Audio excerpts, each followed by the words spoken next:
Alrighty, folks. Hello and welcome back to Stat 2602. This is lecture number 2. Again, my name is Gary Basdell. I will be your virtual instructor for this term. If you didn't watch the first video, if you did watch the first video, you already know who I am.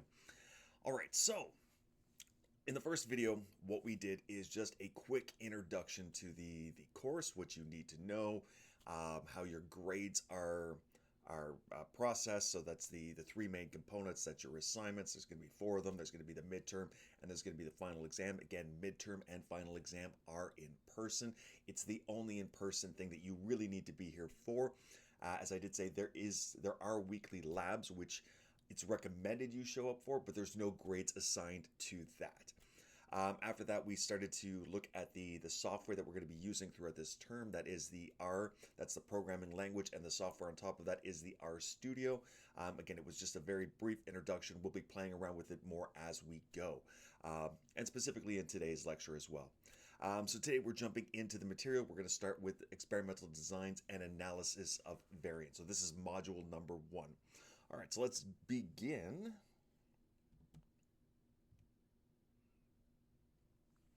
All right, so concepts of experimental design.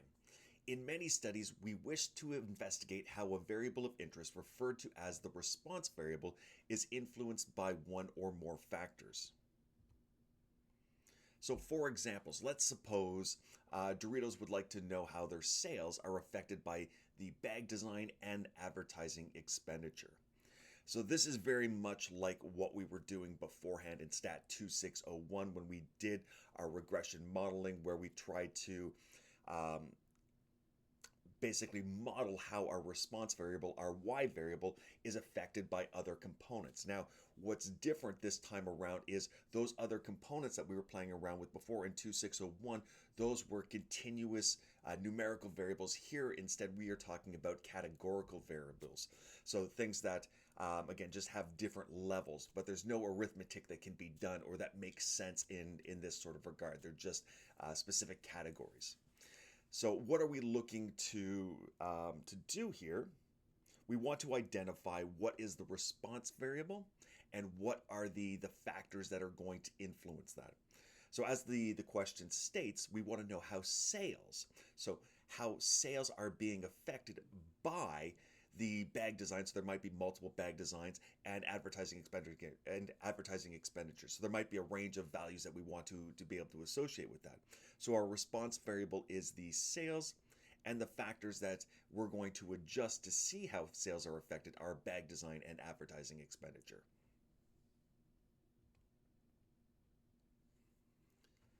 All right, so there is a difference from what's known as an observational study to experiments. So our focus is going to be on experiments, but we want to just quickly identify the difference between these two. So if we cannot control the values of the factors, so in the last example, again, those factors were bag design and advertising expenditure. Now, if we can't control those, then what we are doing is conducting an observational study.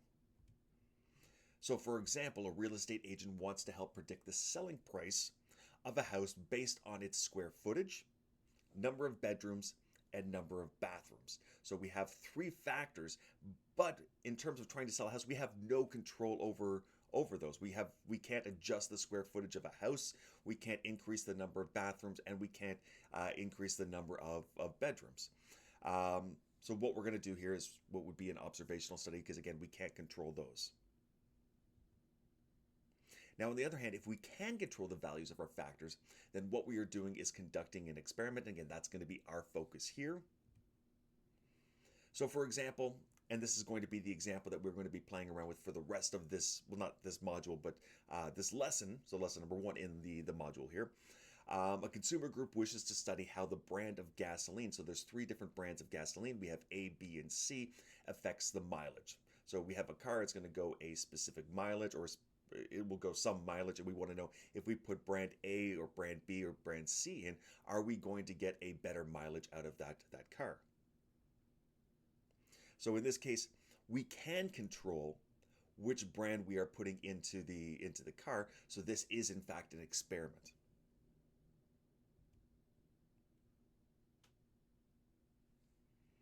All right, so just a little bit of definitions here. In an experiment, the values taken by a factor are called levels of the factor. So again, with the brand of gasoline, the different levels would be A, B, and C. Now with treatment, this is what we are going to be testing. A treatment is a combination of the levels of different factors. So if we are just talking about a single factor, then each one of the levels is in fact a treatment. Now, if there's multiple factors, such as the Dorito example, so we have bag design and we have advertising expenditure, then all possible combinations of those two, so however many different bag designs, however many different advertising expenditures we want to be able to compare, we're going to look at all possible combinations of these, and each one of those combinations will in fact be a factor. Or sorry, will in fact be a treatment, not a factor. And as I just stated here, an experiment with a single factor, all levels are in fact treatments. So again, back to this example here, a consumer group wishes to study how the brand of gasoline, so brands A, B, and C, affect the mileage. So again, the response variable here is the mileage, the factor is the brand of gasoline, the levels are A, B, and C. The treatments, because again, it's a single factor, the treatments are A, B, and C. And again, at the end of the day, what we are looking to do is we are looking to compare the different treatments and seeing what treatment is, in this case, optimal or the best overall, or if there is a difference between these treatments whatsoever. All right, so the purpose of an experimental, or the purpose of an experiment is to estimate and compare the effects of different treatments on the response variable. So we want to know if we have a different set of treatments here, is one better than the other? Is there really a difference? Statistically, is there a difference between these things? All right, so in order to generate values of the response variable, the different treatments are assigned to objects. Now these objects could be people, they could be cars, houses, so on and so forth. So when we're talking about brands of gasoline, again, each one of the brand, because it's a single factor, is a treatment.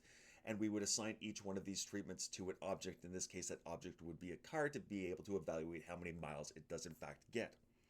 And the values of the response variable is in fact measured. The object to which the treatment is applied is referred to an experimental unit. So in this case, the cars are the experimental units.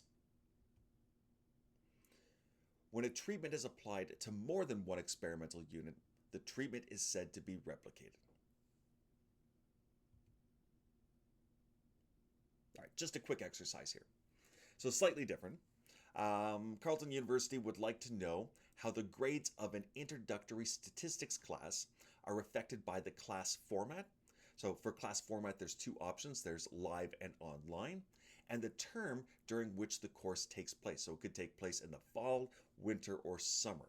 So we want to identify a couple of things. Now, if you've been here long enough, you know that there are early fall, early winter, late winter, early summer, late summer courses. In this case, what we're doing is we're just only using the options fall, winter, and summer. And again, live and online. There's the hybrids, there's everything else along those lines. But again, these are our only options which we are going to test. So we want to identify first, what is the response variable? So what are we looking to measure? What are we looking to see is adjusted by the, or affected, or potentially affected by the different factors?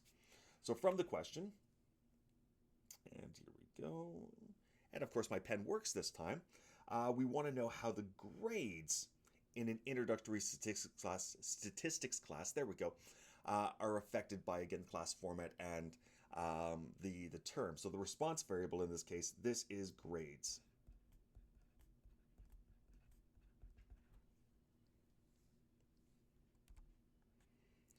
All right, we want to know what are the factors and the levels for each factor. So again, these are the things that we control, that we are going to adjust, thus making this an experiment. So we have, for factors, we have class format, and we have term. So these are our factors. The levels are the options that it could take. So for format, we have, I'll just do L for live and O for online. And term, we have fall, winter, summer. FSW for short. So for format, there are two possible levels, again, live or online. And for term, we have three possible levels, which is fall, winter, or summer. Okay, so what are the treatments? Again, if there was a single factor, then each one of those levels would in fact be a treatment. But there are two factors here, so we're looking at all possible combinations. So in terms of all possible combinations, well, live is going to have to see fall, winter, summer.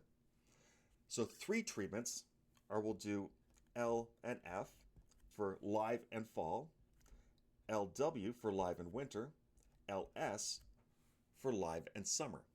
And same for online. Online has to be able to see fall, winter, summer. So I have OF, OW, OS. 6 possible treatments. And again, we can see this back by using that MN rule that we got in Stat 2601. So there are 2 possible options, or 2 levels for format, 3 possible options, or 3 levels for term. And because we can break this down into different stages where we're going to pick one of the options for format, we're going to pick one of the options for term, 3 times 2 gives us 6 possible combinations, and we have identified all 6 of those right now.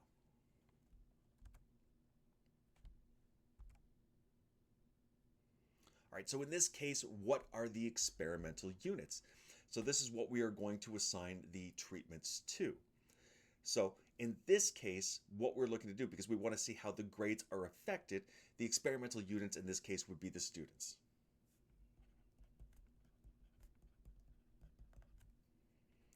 So if I had, say, 100 students, I could randomly select 10 and I could put them in a live and fall class. I can randomly select another 10, put them in a live and winter class, another 10 live and summer class, so on and so forth until I have all of my treatments assigned.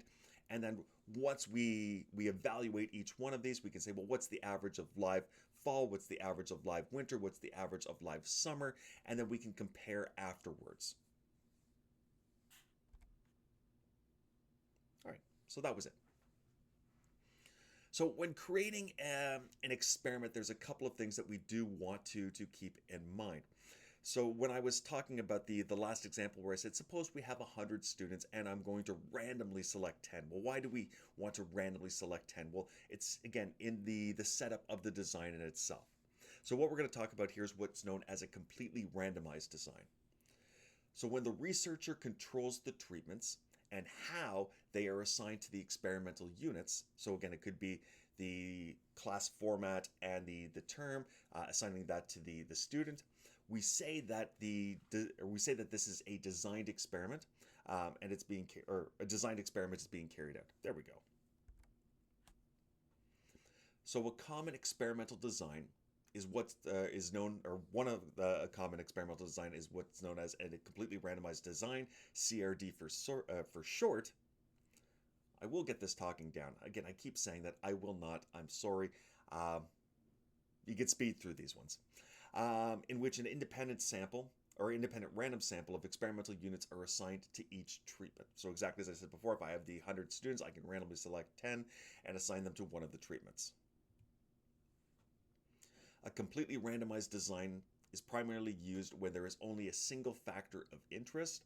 We'll talk about other things, but for the most part, we're going to stick with the completely randomized design for the vast majority of what we're going to be doing here. All right, so let's play around with an actual example. And again, this is the example that I said we're going to be continuing through the rest of this lesson. So a consumer group wishes to study how the brand of gasoline A, B, or C affects mileage. So again, the response variable here is the mileage. And we have a single factor, which is the gasoline, or the brand of gasoline, and we have 3 levels of that. It could be A, B, or C. All right, suppose they have a fleet of 100 cars from which to select the experimental units. And they wish to assign 5 cars to drive each brand of gasoline. So each one of the treatments. So we have treatment A, we have treatment B, treatment C. We want to be able to assign 5 cars to each one of these treatments. So to create a completely randomized design, the consumer group would select a random sample of 5 cars and fuel them with brand A. So out of the 100, they're going to randomly select 5 cars, and that could be done in a number of different ways. So once we've selected the 5 cars out of the 100, we have 95 cars left. Again, we have to assign 5 to the second treatment. That would be treatment B. So what do we do out of those 95? We're going to, again, randomly select 5 cars, and those 5 cars will be the experimental units. So we'll fuel them with brand B, and again, they will go off. And again, we keep on going over and over and over again. In this case, there's only a third option, that's treatment C. So for treatment C, there's 90 cars left. Randomly select 5, assign them to treatment C. There we go. So we've kind of seen this already back in Stat 2601 when we were really only comparing 2 different things. And we wanted to know, well, if the average of these 2 different things are statistically different. All right, so from your first statistics course, again, that would normally be Stat 2601, could be Stat 2507, or a smattering of other things if you've gotten transfer credits into here. So from your first statistics course, when looking to compare the means of 2 groups to determine if there is a statistically, and that's the key part here, we're not going to just run the experiment and take that on face value. We have to say, is this statistically significant? So difference between the 2 means. A t-test would be the test used. So here's the thing. What if there are more than 2 factor levels? So if I have a single factor and it has 3 different levels, well, I can't use the same idea as what we did beforehand. So this is where a new concept comes in, and this is what's known as the analysis of variance, or ANOVA for short. So the analysis of variance is the appropriate analysis tool when these types are for these types of experiments. So anything that has more than 2 treatments, this is what we'll have to do. So this tool is extensively used today for industry experiments. So this is not something that we're just kind of coming up with out of the blue. This is something that is in fact still being used.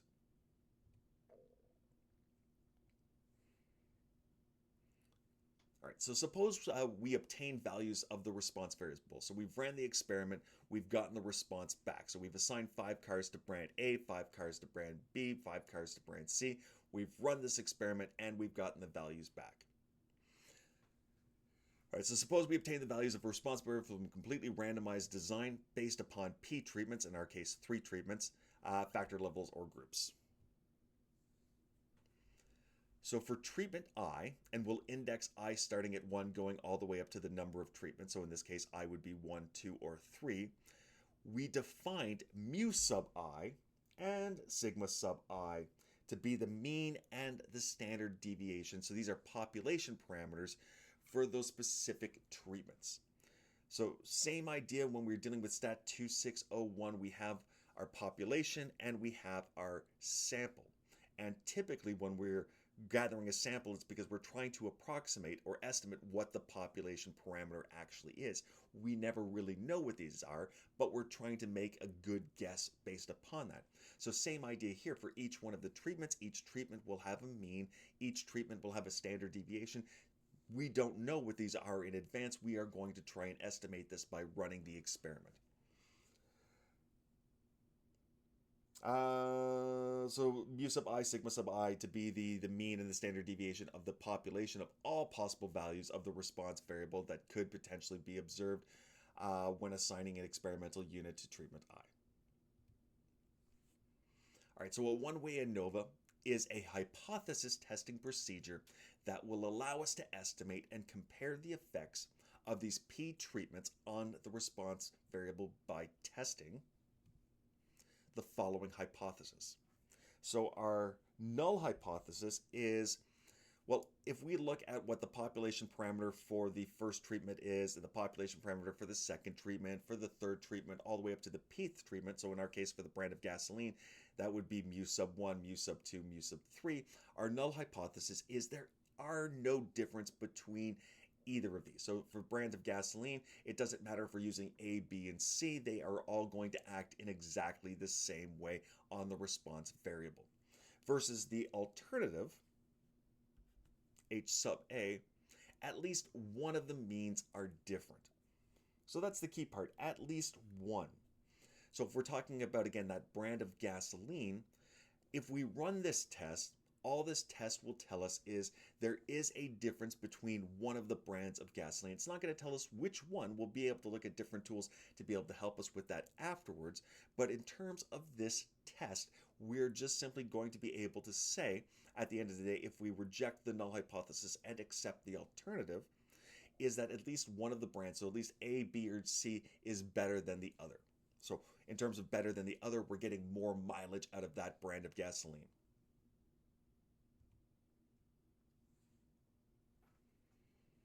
All right, so the name analysis of variance stems from partitioning the total variability in the response variable into components that are consistent with the model for the experiment. So for the basic single factor ANOVA, our model looks something along the lines of this. So for each one of the outcomes, each one of our response variables are y sub ij. So the indexed here is I and j. I, again, are the treatments. J, in this case, is going to be the experimental units. Now, when setting up that completely randomized design example where we say we have 100 cars, we're assigning 5 to brand A, 5 to brand C, B, 5 to brand C, we do not necessarily need, and this is the key part, we don't necessarily need to make sure that we are assigning equal cars to each one of the treatments. It is beneficial if we can do that, but it is not necessary. So for each one of the treatments, we're going to have an n sub I, which will be the number of experimental units for that treatment. So J would be the index 1 all the way up to the number of cars, in this case, assigned to each one of the treatments. So for each one of the response variables, the y sub ij, it's going to be broken down into two parts. The first part is going to be, well, what is the average? What is the mu sub I for that specific treatment? And then, of course, we're going to have that error term built into this as well. So when we're going to be dealing with R, we're going to build this into a very specific formula. And we're going to be talking about inputs into different functions. And one of the inputs is, it could potentially be a formula. What is our formula here? Where our formula is the response, so this is our outcome, is going to be explained, so that's what the tilde is, explained by the factor. And again, we'll see this when we actually play around with R. This is just kind of setting up the general idea of it. So when we see it again, we're like, okay, this was back on slide, in this case, 38.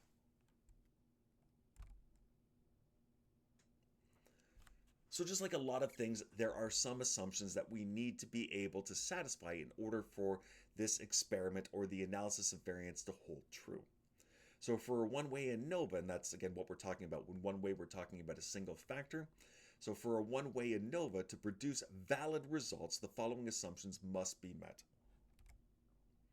The first one is going to be independence. So the sample, or the samples of experimental units associated with the treatments, are randomly selected independent samples. That is, we have employed a completely randomized design. So there should be, in this case, no relationship between the experimental units. We have 100, we randomly select 5, okay, randomly selected, making sure that, again, none of these things have anything related to one another. They're all independent of each other. In terms of the response has to be normally distributed. The response has to be normally distributed. So for the P population, so the three different treatments, again, if we're talking about brand A, brand B, brand C, the outcomes of these have to follow a normal distribution. Now, there is the requirement of constant variance. So if we are looking at the different treatments, the variance in each one of the treatments, those population parameters, have to be, in terms of, again, variance has to be consistent or constant. So the P populations of values of the response variable associated with the treatments have an unknown but equal variance. Now, that's the key part here, unknown. So what do we do in this case? If we don't know what they are, how do we satisfy this condition? Well, we're going to run the experiment. So we're going to assign 5 cars to each. Each car will go out and drive maybe a certain time frame, maybe until the gas runs out, but we're going to get a certain mileage out of that brand. So we're going to have results for brand A, for brand B, for brand C. Again, this is a sample. This is not the population. This is a sample. And from that sample, we can kind of cheat a little bit and we can say that let's look at the standard deviation from each one of those. So I'll have the standard deviation, we'll say S sub A, S sub B, and S sub C if we ran this experiment. What I want to be able to do to check this is I'm going to say, well, what is the smallest? So if I look at small, we'll say this is some function, so I'm going to take the smallest of S of A, S of B, and S of C, and I multiply this by 2. If this value is greater than, I now say let's create a second function. This is going to be the largest, and I want to take the largest of S of A, S of B, S of C. So I'm going to grab the smallest standard deviation, I'm going to grab the largest standard deviation, and if I take 2 times the smallest, and that value is larger than the largest standard deviation, then we can say that this assumption has been met.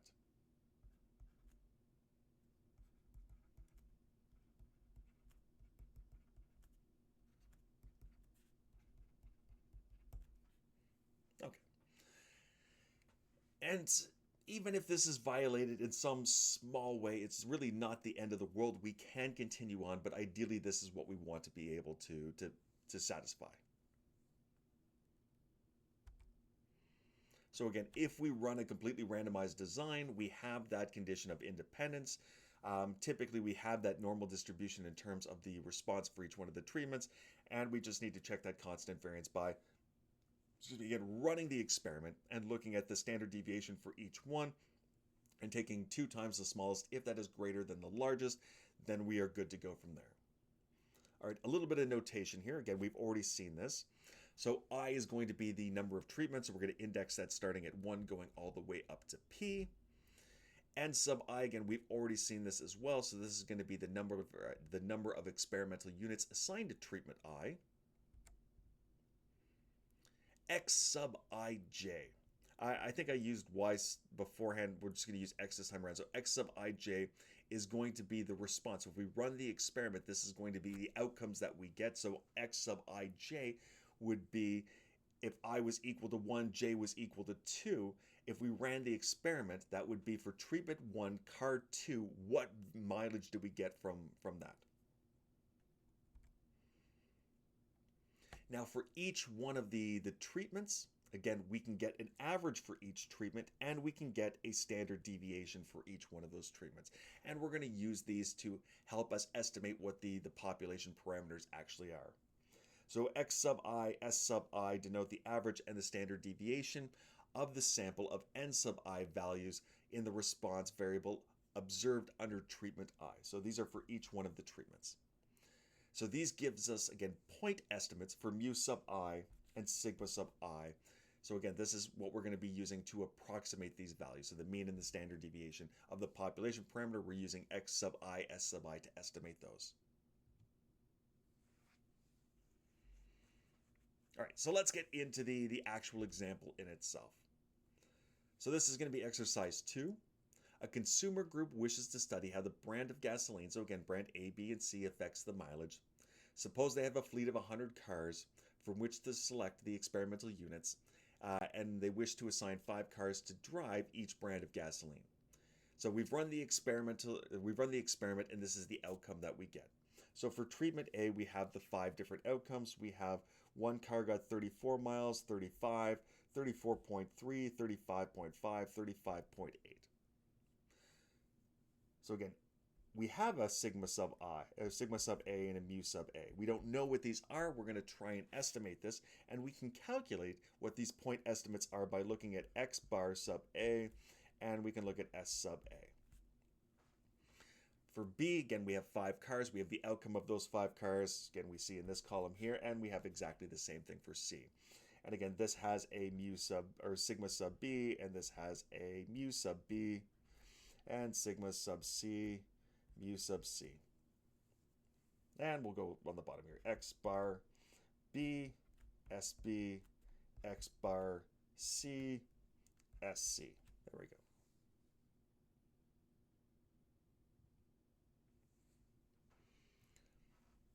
All right, so one thing we want to be able to talk about now. So if we've run the experiment, we can calculate what those point estimates are. So we can look at, well, what is the average for this experiment for A, B, and C, and then maybe from there we want to say something about it. But again, we need to be able to statistically say something about it. So we have to talk about, well, where is the variation coming from, and what does this mean exactly in terms of our response variable?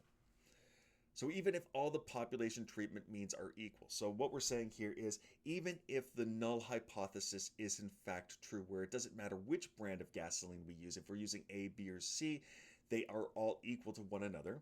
So even if this is true, even if the true population parameters is that there is no difference between these, we've taken a sample. So we've selected 5 cars from A, 5 cars for B, 5 cars for C. Because we are taking a sample and we're asking, well, what is the mean for A? What is the mean for B? What is the mean for C in terms of the sample? We would expect to see some variation that is happening there. Again, even if the true population parameters was in fact that there is no difference, we've taken a sample, we would expect some level of variation inside of there. So a one-way ANOVA procedure will answer the question, is the difference between the sample means due to sampling variation? So we've just grabbed the cars in there, and because it was a sample and we're expecting to see some level of variation, is that it just it? Or is there a significant difference among the population treatment means? So we've run the experiment and we've looked at, okay, well, what is the average for A? What is the average for B? What is the average for C? Well, there is just so much variation that's happening inside of there that we have to be able to say that, no, wait a second. This can't be just because we took a sample. This has to be, the population parameters have to be different. All right, so to answer this question, we consider two sources of variation. We're going to be looking at what's known as within treatment variability and between treatment variability. We're going to be looking at the ratio between these two things to help us determine, is there in fact statistically a difference between these? Well, not just the ratio. We're going to adjust slightly. We'll see when we get to that point in time. So in order for us to be able to talk about this level of variation, first we need to talk about sums of squares. So in order to quantify and compare these two sources of variation, we define quantities known as sums of squares, or SS for short. Again, you've done this back in Stat 2601 when we started looking at, well, what is the variance in terms of our sample that we have taken? And in this case, we're saying, well, what is the average of this sample? And then what is the difference or the distance between each observation and that center? Now, it could be to the left, it could be to the right. We don't care if it's going to be negative or positive, again, depending on what side it's going to be on. We just want to know what is the difference or the distance away. So in order to get everything to the same sign, everything to be positive, we square that. And that's exactly what we're going to be doing here. All right, so we require the following additional notation to be able to do our calculations. So we already had a whole whack of different notation there. We're just adding on a little bit more. Instead of n sub I, we're just using n in this case, which is the total number of experimental units across all treatments. So if we're talking about our experiment for the brand of gasoline, we have 5 for A, 5 for B, 5 for C. That would be 5 plus 5 plus 5 would give us 15. That would be our n in this case. We also have an x bar. So this is the mean of the entire experiment. So we had x bar sub I, which represented what is the sample mean for each one of the treatments. This is what is the sample mean for the entire experiment.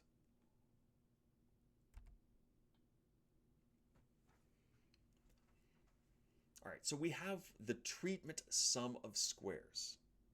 So the treatment sum of squares, or SST for short, is the measure of variability between the sample treatment means. So this is between the treatments, not within, between. So how do we calculate this amount of variability? So what we're going to do is we are going to sum over I starting from 1 all the way up to P. So we're going to go through each one of the treatments. So we'll start with treatment 1. And for treatment 1, what are we doing? Well, I'm going to look at what is the difference between the treatment sample mean and the sample mean of the entire experiment. So We've run the entire experiment. We have all the outcomes for the 15 cars. We've gotten, or we've asked the question, well, what is the average of that? That's our X sub bar here. And we're saying, okay, for each one of the treatments, what is the average, or how far is the average of that treatment away from the center of the entire experiment? And we're going to take that difference, we're going to square that to make it positive, because again, I don't care if it's to the left or to the right of the average of the entire experiment, and I'm going to multiply it by the number of experimental units we have for that specific treatment. So for treatment 1, again, how far is it away from the center of the experiment, multiplied by, or squared, and then multiplied by the number of experimental units used. Moving on to treatment 2, we're asking, well, how far away is the center for treatment 2 to the center of the experiment, squaring that value, multiplying it by the number of experimental units, so on and so forth. So for each one of the treatments, we are doing this, and then we are adding them all up. So if all sample treatment means we're equal, so if we're making the assumption that, again, if they're all equal to one another, then the treatment sum of squares should be equal to 0. So if they're perfectly equal to one another, so if we run the experiment and the center for A, the center for B, the center for C were all equal to one another, well, what would that mean? That would mean that the center of the experiment would also be equal to all of those values. So when we take this difference here, this difference is going to be 0. 0 squared is still 0. 0 times the number of experimental units is still going to be 0. So we add all these up. These values are equal to 0. So that is our starting point. If all the experimental units are, if all of the treatment means are equal to one another, then we're going to get a value of 0. Otherwise, we're going to get some value, and the larger this value is, the more variability that we have inside of there. So the more the X sub I bar values vary, the larger SST will be. So the larger SST is going to be, it gives us more reason to say that, okay, there is a difference in these means. So our null hypothesis, again, is the assumption that all of them are going to be the same. So if SST is closer to 0, this is giving us a little bit more encouragement that, the null hypothesis might be correct. But the larger this value is, okay, well, maybe the null hypothesis isn't quite correct, and the alternative is in fact correct. But we need a little bit more than just that. So we also have known what is known as the SSE. So this is the error sum of squares. So this is the variability within each one of the treatments. So the variability within a treatment is considered to be random error or sampling variation. The within treatment variability is measured by the sum of squares error, SSE for short. And what we are doing here is, again, we are going through each one of the treatments, except we're doing it a little bit different this time. So what we're doing for each one of the treatments, and again, this would be treatment 1, so T1, T2, this is all the way up to TP. So for treatment 1, what are we doing? We're taking all of the outcomes that we received. So we ran the experiment, we got the values for that treatment, and we're saying, well, what is the difference, or how far away is the outcome of each one of these to the center of that treatment? Not the center of the entire experiment, but the center of that treatment. So how far each one of them are away, we square them, and then we add them all up. And then we move on to treatment number 2. And again, same idea. We take all of the outcomes that we got for the second treatment, and we subtract them from the center of that treatment, square them, add them all up, and again, we go on to the third, fourth, the fifth treatment, so on and so forth. So really what we're asking here is, we've run the experiment, we found the center for each one of these treatments, and we're kind of asking the question, well, how good is that center at representing all of the outcomes in the experiment? So what I mean by that, not in the experiment, sorry, for the outcomes for that treatment.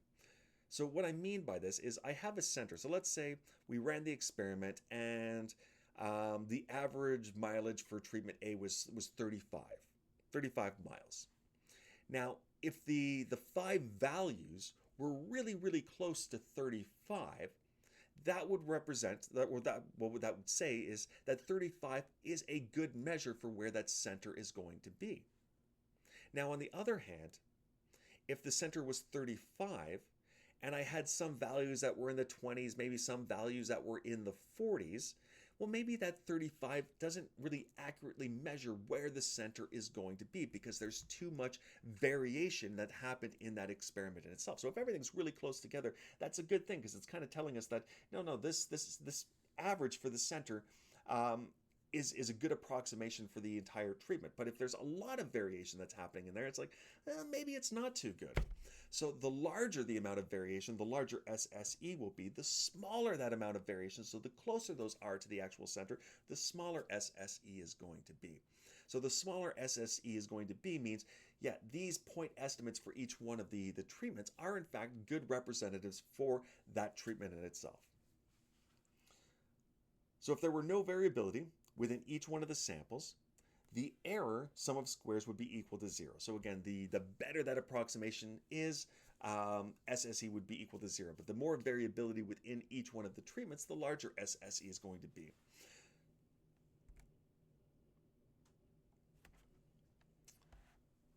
So we have the total amount of variation, or in this case, the total sum of squares, SSTO for short, which is just the sum of these two. So within treatment and between treatment, we add these two things together. So SST plus SSE gives us our total.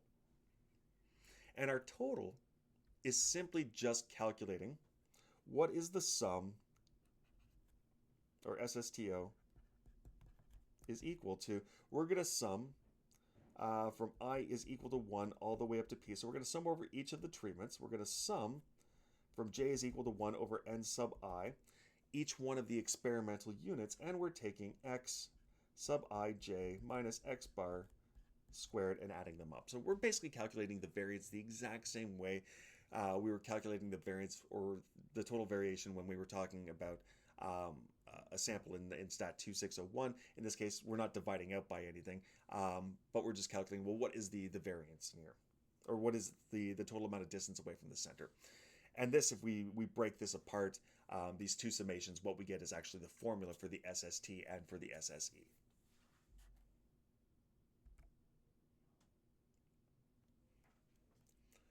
All right, so I said we want to compare the ratio of these two, but not exactly those two things. We want to find, well, what is the average for each one of these? So we need to be able to divide them out by their respective degrees of freedom.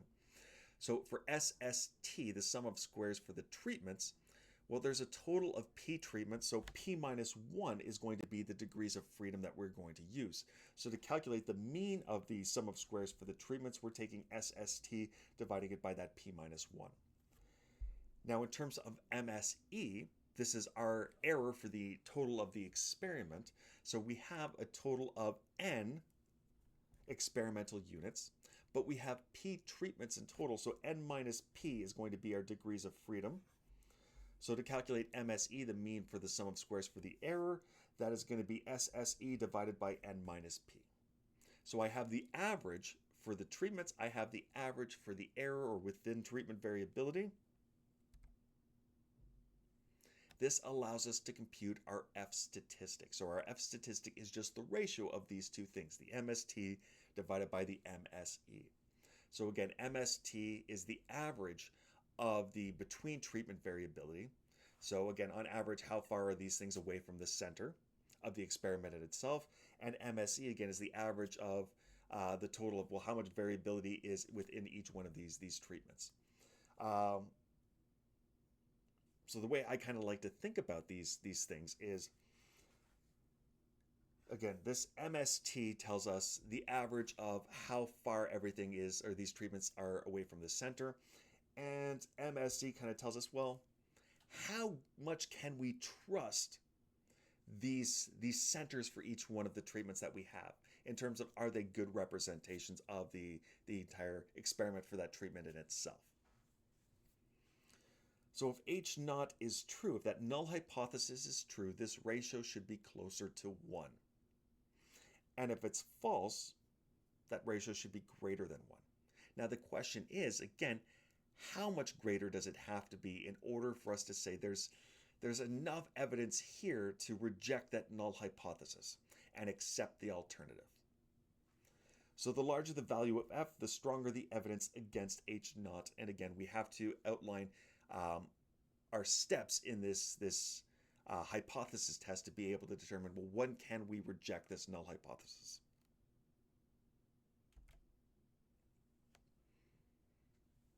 So we have a couple of steps here. So the first step that we need to do when conducting this hypothesis test is to first state what is the null and what is the alternative. So again, in our case, our null hypothesis is that mu sub A is equal to mu sub B is equal to mu sub C. So we're saying the population parameters for A, B, and C, the average of each one of these A, B, and C are all equal to one another. So it doesn't matter which brand of gasoline that we use. Versus the alternative is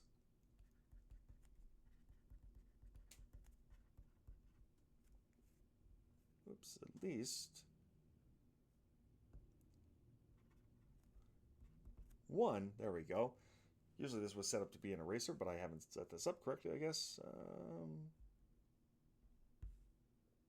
Eraser, there we go. Back to my pen. At least one differs. So once we've established that, well, we also need to establish an alpha, our level of significance. And by default, if we don't state what this is, alpha is usually 0.05 for 95% confidence. All right, step 2 is we want to run the test and we want to be able to compute our F statistics. So once the experiment is done, we can calculate what our MST is, what our MSE is, and we get our F statistics. So again, this is specifically for this experiment.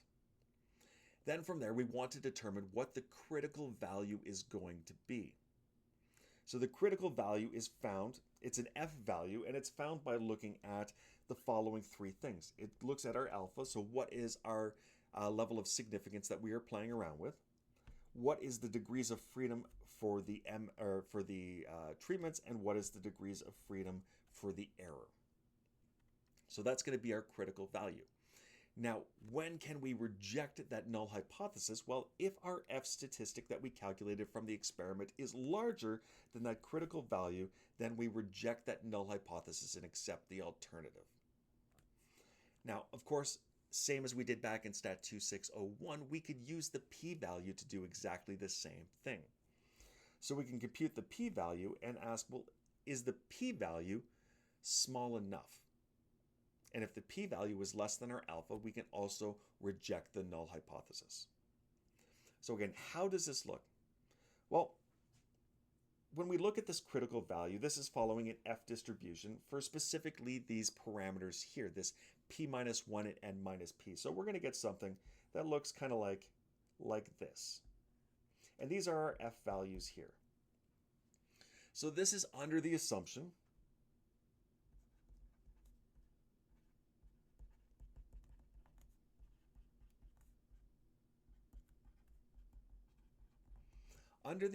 that the null hypothesis is true. So if there is no difference in the means for each one of the treatments, then when we calculate the F values, they should follow this level of distribution. So starting all the way up from 0, going all the way up to some value here. So what we're looking at is, in order for us to find that critical value, I want to be able to find, well, what is the cutoff point such that the area in here represents alpha. So if alpha is 0.05, this should represent 5% of the most extreme values that we're going to get, or the largest F values that we are going to get. This represents here our critical value. So again, under the assumption, under this specific distribution where we have p minus 1 and n minus p being our degrees of freedom for, again, the treatments and the error, we have this distribution here. This is under the assumption that the null hypothesis is in fact true. I want to know what's 5% of the most extreme values that we have here. Now, if I run this experiment, I calculate my F statistic, and if that F statistic lies inside of here,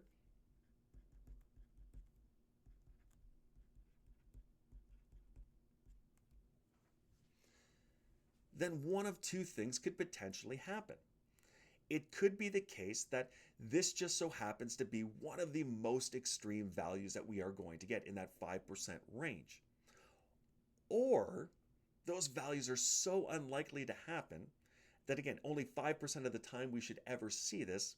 So based upon that level of significance, I'm going to say, well, this is just too extreme. I'm going to say the null hypothesis can't be true because I ran the experiment, found something that lies in there, and I should almost never be able to find something that lies in there, but we did. So what I'm going to do is I'm going to reject that null hypothesis and accept the alternative. Now again, this is where we get into what's known as that type 1 error, when we are rejecting the null hypothesis when it is in fact, or could potentially in fact be true. So it is possible that, again, because 5% of the time things are going to fall into this area, but we're saying if it does, in that case, if it's that so much extreme and we should almost never see it happen, and we see it happen, we're going to be willing to say, okay, well, no, something has to be wrong with our underlying assumption here. But we could be making a mistake, and 5% of the time we will make a mistake. So the smaller alpha is, the less likely we're going to be making, or the less frequent we're going to be making those mistakes, but also the harder it is to be able to reject that null hypothesis.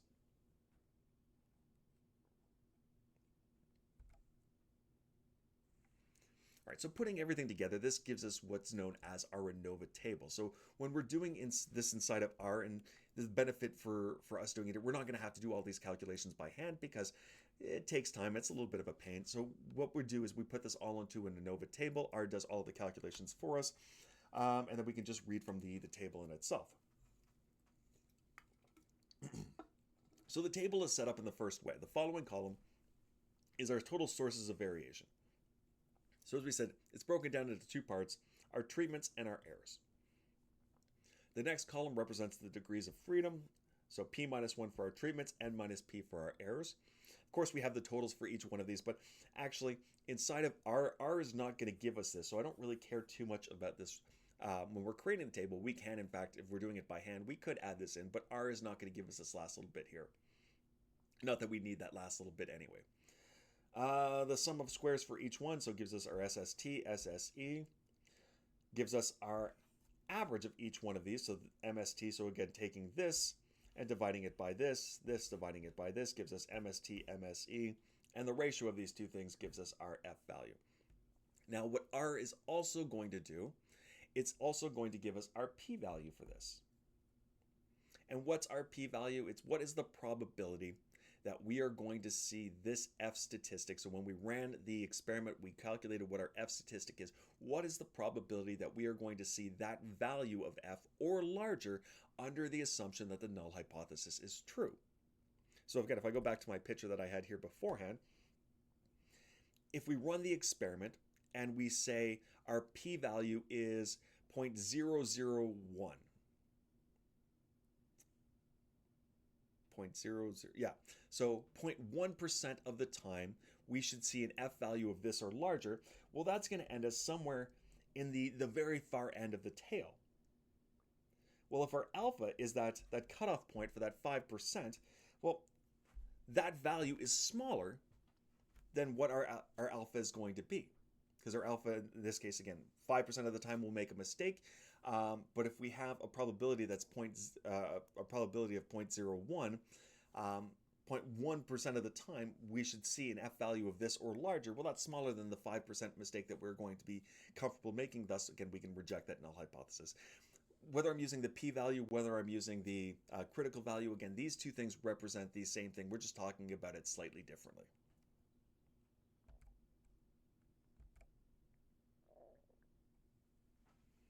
All right, so for exercise 2, again, we're going to refer to the gas mileage data. We want to be able to state what is the null hypothesis needed to conduct the one-way ANOVA. Now, we've already done that, but again, we'll restate that again. We want to compute the point estimates for the population mean and the standard deviation mileage for each brand of gasoline. For part C of this, we want to check that third assumption, again, that constant variance assumption. Part D of this, we want to compute the ANOVA table. And last but not least, we want to make a final decision at 5% level of significance, so alpha 0.05, regarding the hypothesis stated in exercise 2, which is this exercise here. All right, so we're going to be doing part of this on the screen here, or the screen here, there we go. And I'm going to be doing a lot of the calculations inside of R, because I said we're not going to be doing this by hand. All right, so for part A, again, let's state the null and alternative. So that null is again the mu sub A is equal to mu sub B is equal to mu sub C. Doesn't matter which brand of gasoline we choose, they all behave in exactly the same way. Versus the alternative,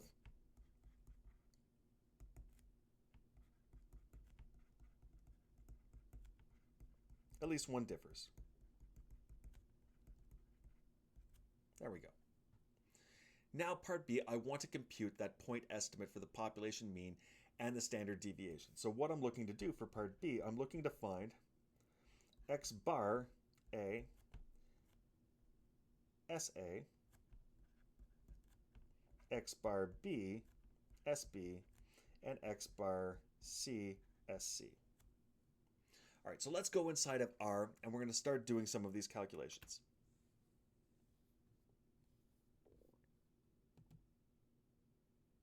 All right, so now I have R popped up over here. So we're going to go through this fairly slowly because, again, there's going to be a lot of key things that we are going to need. So as I stated in lecture number 1, there are going to be times we're going to need specific packages installed to be able to help us with these calculations. Now, by default, some packages are already installed and we don't need anything in addition. But in this case, we do need 2 specific packages. So we need the package dplyr and we need the package ggplot2. So dplyr is going to help us with the organizing data, and ggplot2 is going to help with the visualization. So one thing to note, if you've installed R for the first time and you open up the script file, so actually let's close this for a second here. So this is what it looked like when we opened it up in lecture number 1. There wasn't anything scripted here. I just had the console, which is this again part here. I had my first window here, which is just going to be my global environment. This is going to be where all my variables are saved to, as we'll see when we're playing around with this. And again, I have either down in the screen like my help files, my packages that I have installed here, and the plots that I'm going to be able to create. Now, console is great if I'm doing some basic arithmetic or if I'm just doing one line and I want to be able to test code, see what kind of things happen. But again, as I said, I'm going to be wanting to use those script files to be able to input larger batches of code. So here I've created a script file for our lesson number 1, which is already up on Brightspace. You can download that, or hopefully you've already downloaded that. So I'm going to open this up here. So I'm going to go to Open File. Now I have everything in my download directory, so I'm just going to go to lesson1.r. Ideally, this is not how I'm going to normally be doing things, as we'll see when we get into the other lessons where there's files that we have to bring in that are associated with this. I want to keep everything in their specific folders, and when we get to that point, I'll explain why, but for now, it doesn't really matter because there's nothing else that I'm going to be connecting to this, and by connecting this, I'm not bringing any data. My data is already going to be created inside of here. All right, so I need those 2 packages to be installed. Now notice when I first open this file, I have this yellow bar up top. This yellow bar is telling me that there's packages inside of here that I do not have installed. So I'm going to close this. I can click install because it's saying it requires dplyr and ggplot2. Now I already have the install codes in here. I'm going to leave those because I want to show you this, but I could just click install and it'll install those 2 things for me and everything will work perfectly fine. But I just want to be able to show you the different lines here. All right, so on line number 1, this is just a comment. As soon as I add that pound or that hashtag sign inside of there, everything that comes after on that line is not going to be read as code. This is just me putting in notes for myself. And depending on the number of hashtags I use or the number of pound symbols that I use here, I use them for different meanings. So some might be, this is the start of a comment, this is just a start of an example, might be the start of a lesson. So here I'm using 3 pounds to represent this is the start of lesson number 1. I only need 1 for it to be a comment, so I don't need the multiple afterwards. It's just for readability on my part. So if I'm just adding in a comment here, I'm going to do a single pound. And what I'm going to be doing here is I'm going to install packages if needed. So if you've already install these packages in there, you do not need to run these two lines. So what's on line 5 and 6, but I haven't installed these yet because this is a brand new version of R. So as you're going along with it, I'm going along with it. So if there's any errors, we should be able to troubleshoot this as we go. So I want to first install the package dplyr. Now to execute this line, what I can simply do is I can hit Control Enter. Or I can click Run up top here, which is going to run as long as my blinking cursor here is on that line, it will run that line. But Control Enter is so much easier, so the blinking cursor is on line 5. To run line 5, Control Enter. And notice what's happening in the very bottom here. What it's doing is it's downloading all of the package data. It's going to install it, and then it's going to be ready to go. And it's already done. Sometimes it takes a little bit of time to do, sometimes not that much time at all. So notice now my blinking cursor is on line 6. So line 5 has already been executed, so the package dplyr has been installed. Now notice, if I go to the right screen here under packages, I should be able to see, oh, second one here, dplyr. All right, it's already installed, but it's not active yet. So I've installed this. It's saved into my library. In order for me to use it, I have to call it from the library. I haven't done that. I've just installed it. Now, if it was ready to be used, this would have a check mark. So there is a couple of things. So the base packages, when I load R, are already loaded or already pulled from the library. So that means it has a check mark there. Datasets also already has a check mark there. A couple of other things also have a check mark, but by default, some of these things do not. So in order for me to use them, I need to be able to call them from my library. All right, I need ggplot2, so I'm going to run my second line here. So again, Control Enter. Now notice at the very bottom here, oops, it had a stop sign, which just means that it is executing all of the commands at this point in time. When that stop symbol disappears, it means everything is done. All right, so everything for ggplot2 is good to go. Now I'm going to be using these two packages, so I now need to pull them from the library. So this is what I'm doing on line 9 and 10. I'm using the library function, and notice that when I'm dealing with functions, it's in blue, and then my input is what's on the input of the inside of my round brackets. So I've installed, so using the install.packages function or command here, I've installed dplyr and I've installed ggplot2. Now I'm calling from the library dplyr and ggplot2. So they're installed, they're saved into the library. I'm now pulling them from the library, allowing me to use the different data sets, the different functions, the different variables that are associated with those two. So Control Enter on each.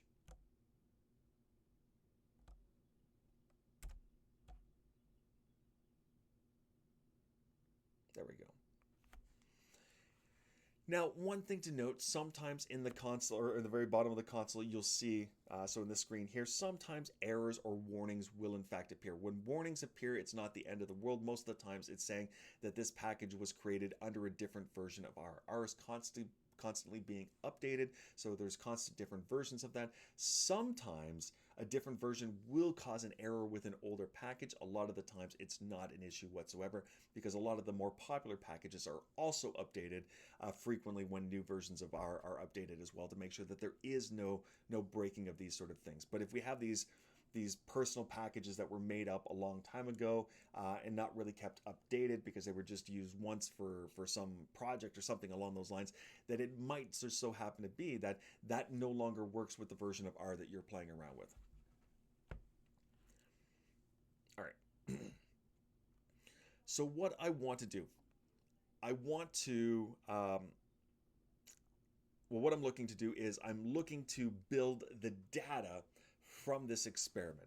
So think of it this way. I'm looking to build kind of like an Excel spreadsheet, where in my Excel spreadsheet, one column is going to represent, well, what is the gas type?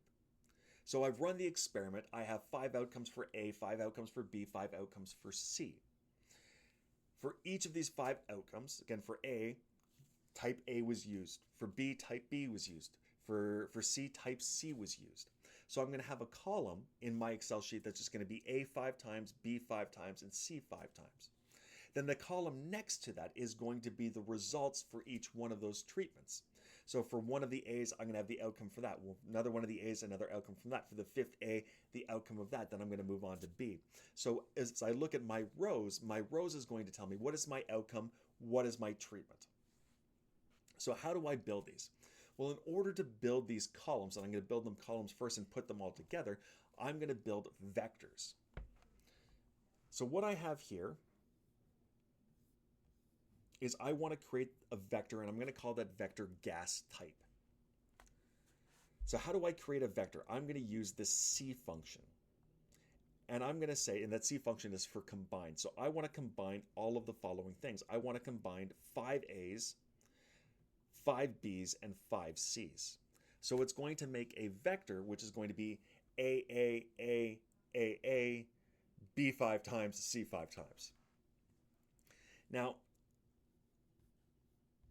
this notation here, this arrow, this less than minus sign, think of it as an arrow, I'm assigning this vector to this value name. So that means if I ever want to call this vector, I just need to call it by name, which its name is gas type. Now, if you've done any programming before, typically when we're doing this assignment, we're using the equal sign. In R, we're not using the equal sign. The equal sign can be used, but it also can be problematic. And it depends on the packages that you are bringing in. Typically, we use the equal sign when we're doing assignments with inside of functions. So if I have a function where one of the attributes I want to assign a specific value to that, I'm going to use the equal sign. For everything else, for every other assignment, what we should be using in the proper notation here is this arrow. So I'm pointing into this variable name. So notice if I run this line here, so this is my line 14, Control Enter, that up at the very top, in the top right, in my global environments, I now have the variable gas type. It's a character vector. It's indexed from 1 all the way up to 15, and it tells me that it has 5 A's, 5 B's, and 5 C's. So if I ever want to call this vector again, and let's just do this from the console, all I have to do is type in its name. So gas. Now notice it does have an auto finish there. So I just typed in gas, and then gas type pops up. So if I just tab over, okay, it's already there. I hit enter, and it's going to spit out that vector. So here's my vector, 5 A's, 5 B's, 5 C's, and notice, again, I have this 1 here, which means the value right to the right of that is, in this case, the first value inside of this vector. And as I said beforehand, if I have a vector that's much larger than this, it goes across multiple lines. Well, I would have a second line here. I'd have a squared brackets, and that has some value in there, and that's telling me whatever that value is to the right of that, that is the position for that value. So this is inside of my vector. This A is in position 1. That's it. So if this is position 1, this is position 2, 3, 4, 5, and again, remember, different from other languages, vectors or everything is indexed starting at 1, whereas if you're looking at Python, C++, Java, everything starts at being indexed at 0.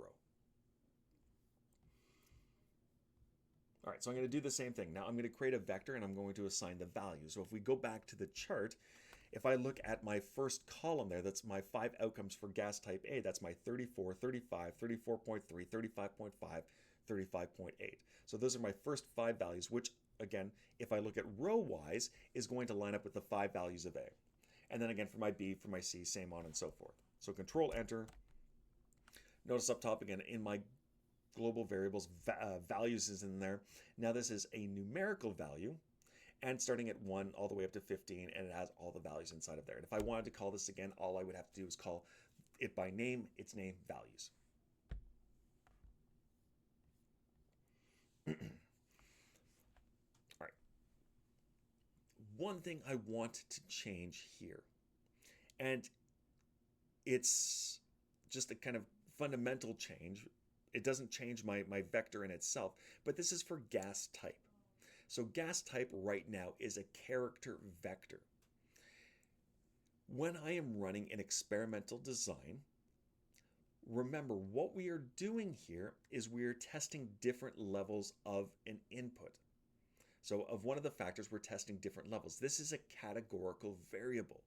So right now, it's looking at this and saying this is a vector where I have 5 A's, 5 B's, and 5 C's. There's nothing identifying here that this is a categorical variable that has 3 different levels. So what I want to do is I want to change this to a categorical variable. And how I do that is I'm going to take that vector. So that vector's name is gas type, and I'm going to put it through the function, and that function is called factor. Now, this is going to change gas type into a categorical variable. But at the same point in time, what I want to do is I want to reassign this, or I'm going to assign this. I'm going to call this to gas type 1. Because if I were to just run factor in gas type, it's going to create a variable that is a categorical variable. But as soon as I create it, it's automatically disappeared because it's not saved to anywhere. So here I'm going to assign this new vector to what's going to be called gas type 1. Now, I call this gas type 1 instead of gas type because I just wanted you to see the clear difference inside of this, excuse me, inside of the global environment. So for global environment, gas type is a character vector from position 1 all to 15. So it has 5 A's, 5 B's, and 5 C's, whereas gas type 1 is a factor or a categorical variable with 3 different levels, levels A, B, and C. Now notice on my line 18 here, if I run this, I'm just calling it by name. So what it's going to do is it's going to print out what is gas type 1. Well, gas type 1, again, is the vector where there's 5 A's, 5 B's, and 5 C's, but it also tells me that there are 3 different levels. The levels are A, B, and C. So it's slightly different than what we had beforehand, where it just printed out those values. Here it's specifically knowing that this is a categorical variable.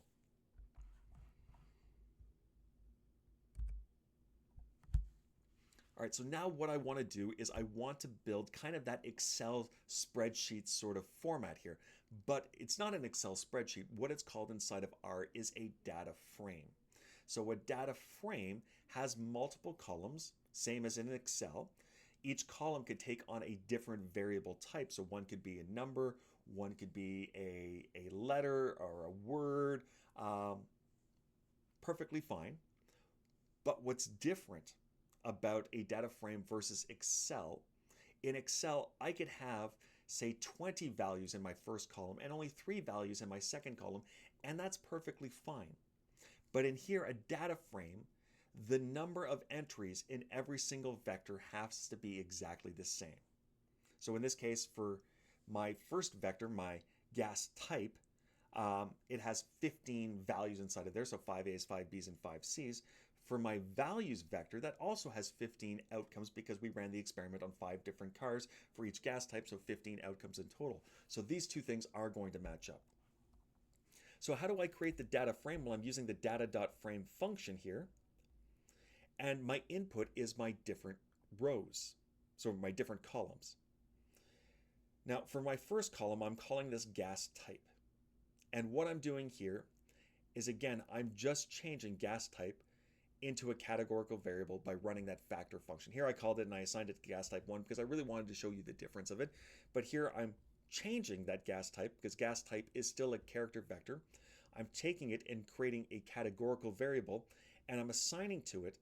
And when I'm doing this equals here, I'm saying, well, this is going to be the name of my column, and the name of my column is going to be equal to, or sorry, the name of my column and the equals parts inside of here is the values that I'm associating with that name. So that's my categorical variable. The second, I don't have to change these. These are numerical. I want to keep them as numerical because that's what my response is. My response is a numerical variable, so I'm just using that as values.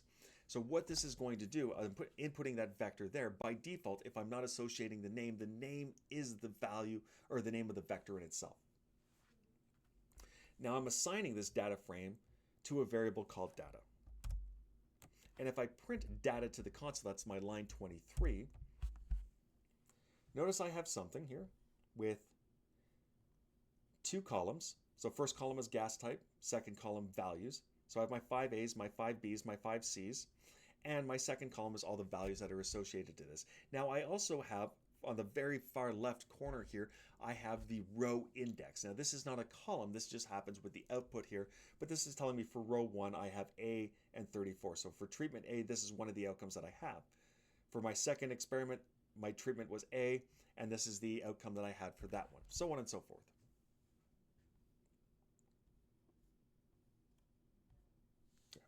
So all we've done up to this point in time, and remember, what question are we trying to answer here? Well, we're trying to find what is our X bar sub A, SA, X bar sub B, SB, so on and so forth from there. So all I've done up to this point in time is brought the data in, created an Excel sheet, or a data frame in this case. I've created the data frame with all of my outcomes inside of here. So what I want to do now is I want to be able to find out, well, what's the average for A, what's the average for B, what's the average for C, and what's the standard deviation for A, standard deviation for B, standard deviation for C. So this is where the dplyr package comes into play. So I'm going to use a couple of different functions here. So on line 27, what I'm going to do is I'm going to group the data by two different things. Sorry, I'm going to group the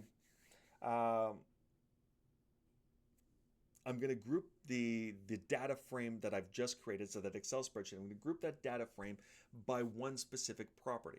So I'm going to use the group by function. My first input is the data frame that I'm using, so that's my data variable. And the second input is what am I grouping this by? So I'm grouping it by gas type. So gas type, again, is, in this case, a categorical variable. So it has 3 different levels, so it's grouping them by each one of those levels. So I run that, and now I've built an object that looks exactly the same, except there's an underlying property that knows that I have groups of columns or groups of rows inside of here, where I'm going to have one that's associated to all the A's, one that's associated to all the B's, and one that's associated to all the C's. Now, given this group data, I want to be able to summarize each group. So I'm going to use the summarize function, and this works on grouped data. So it's going to go into each one of the groups, and it's going to perform the following operation. It's going to give me what the group name is going to be. So it's going to either be A, B, or C. And it's going to give me, well, what is the mean of those values? So what is the mean of the outcomes that I have for that? And what's the standard deviation? So I'm going to use 2 different functions here. I'm going to use the mean function to calculate what is my X bar sub that treatment. And the SD, the standard deviation, what is the standard deviation for S of those treatments? So that's my S sub whatever it's going to be. So if I'm going to run this, I create this summary, and I'm going to output this summary to the table, or to my to the console. And notice that my first column here is my groups, my A, B, and C. And then I have the average and the standard deviation for each one of these. All right, so if I go back to my other screen here,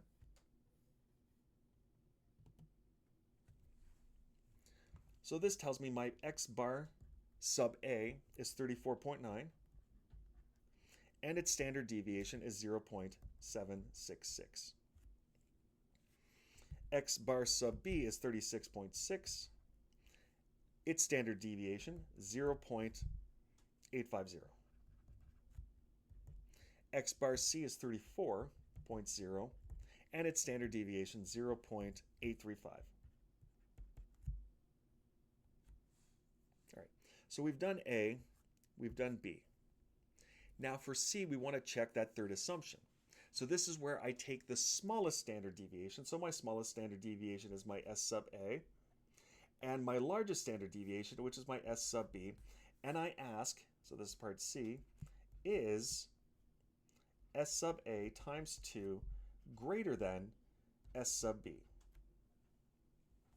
So if I take 0.766, multiply that by 2, which is going to get me a 1.5 and change, is that bigger than 0.88 or 850? The answer is yes. So assumption C holds true. I can also do this inside of R.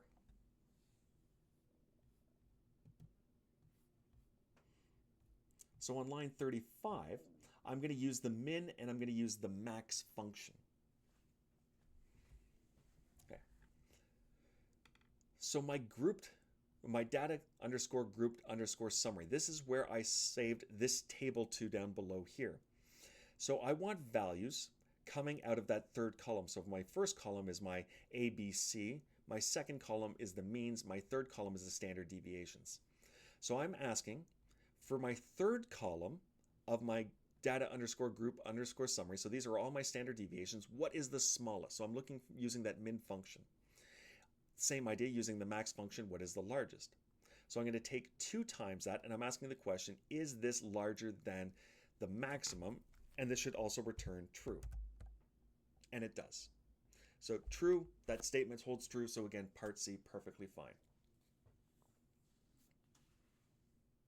Now, before I create the ANOVA table, and the last thing that I'm going to do, because I'm going to leave the creating of the ANOVA table and the everything else afterwards for the next lecture here, what I want to do is just quickly visualize what's happening when we're looking at that between treatment and within treatment variability. So here I'm going to use ggplot. Now I'm not going to go into too great of detail into this. I'll talk about this in another lesson or another lecture when I'm doing it a little bit more. I just want to quickly visualize this. But first thing here on line 38, I'm going to execute this line. And this is going to give me a graph that's going to show my between treatment variability.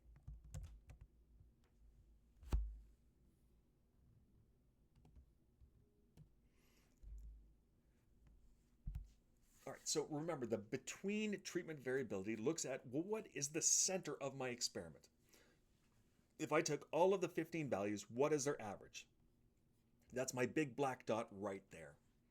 And if I look at, for each one of the treatments, what is the average, or what is the center for each one of those treatments? So for A, I have its center here. For B, I have its center here. For C, I have it centered here. Now remember, if the null hypothesis was true, that it doesn't matter which brand of gasoline, they all behave in the same way, then the center of A, the center of B, the center of C should all be really, really close to one another, which in this case would be close to the center of the entire experiment. So the more these three dots, the blue, the pinkish, reddish one, and the green, the closer these are to the center, the more evidence that the null hypothesis is probably correct. The more spread out these are going to be gives us reason to doubt that null hypothesis. So again, it's not a, well, I have values here of 34, 35, 36. Not huge jumps, but again, just visually, it does seem to be a little bit of a difference between these things here. It looks like B is the farthest away, which is in fact correct when we look at, well, what's the center of B? Well, that's 36.6 based upon the output that we have here, or you can actually check it just right above on this little box there. It is the largest average overall. And then we have C and we have A. A is already really close to the center, which kind of might be telling us off the bat that, you know, if we use gas type A, doesn't really seem to have much of a difference there. But if we look at C and B, well, there does seem to be a little bit of a difference there. Okay, so we have a little bit of the spread of the data. So the closer they are to the black, the more likely the null hypothesis. The farther spread out these are going to be, the more likely the alternative. But that's between treatment. We also have to look at within treatment. So how much can we trust these different colored dots? And same idea. As I said, the closer that these colored dots are, the closer for each experiment, the outcomes of each, the outcomes of the experiment for each treatment. So if we look at the outcomes for each one of the treatments, the closer those values are to the center, the more we can trust that center as being a good representative for that treatment in itself. But if the data values are spread out and the center's here, but they're way too spread out, well, maybe that value is not a good representation of what that treatment is. So if I look at for my different gas types, I have A, I have B, and I have C. Well, it doesn't look like they are really that far spread out from where the center is. So for C, the center looks like it's around 34.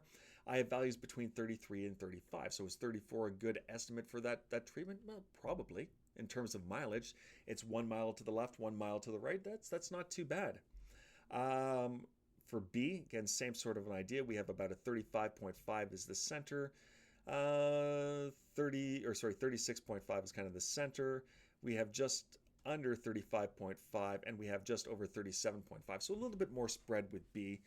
But again, it's still fairly close inside of there. And same idea for A. So it kind of looks like there's not a huge amount of variability within each one of the treatments. So it might just so happen to be that the average or the center of those treatments might be good representations for when we are actually looking at this between treatment variability.